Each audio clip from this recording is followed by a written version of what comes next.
Тормыш үзе шул безнең күңелләрдә ташларны булдыра аламы? Син ничек дип әйтим, күңелләрне бүгенге тормышка бәйләсәк, гомумән тормышка бәйлисең икән, минемчә, һәрвакыт тормышта мәшәкатьләр була, үзенең авырлыклары була. Аңа күңелеңне бәйләсәң, күңелең әлбәттә таш булачак дип әйтим, чөнки Күңелгә якын алсаң инде. Күңелгә якын алсаң, гомумән яшәргә кирәк башкача, ничек дип әйтик. Башка дөнья белән яшәргә кирәк. Үз дөньяң белән яшәргә кирәк. Үз фикерең белән, үз матурлыгың, үз гүзәллегеңне табып яшәргә кирәк.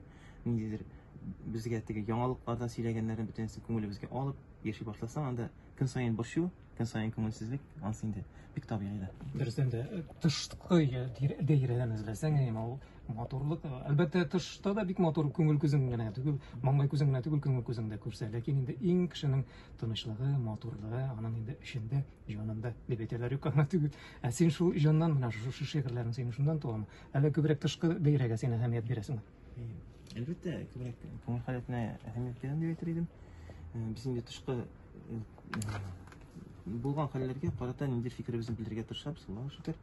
Ләкин барыбер күңелебезне чиста саф һәм үзебезнең дөньябызны булдырып яшәп алырга кирәк дип саныйм. Әнә шул дөньяңнан алынган бер шигырь белән безнең радио тыңлаучыларыбызны таныштырсаң, безнең студиябызда шагыйрь утыра икән инде.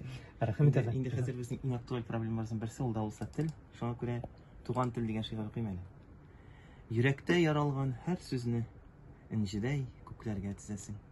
Бигрәкләр гүзәл син, туган тел, син генә үзәкне өзәсең.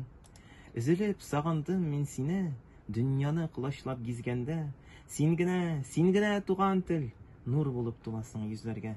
Чит телләр елатмый, көлдерми, гам дә югаларда, моң да юк. Син үзең көймени, туган тел, мең еллар йотлыгып тыңларлык. Син генә өйрәттең туярга, яшәүнең үз моңын, үз ямен. Югалма, туган тел, югалсаң, йомылыр шикелле күзләрем.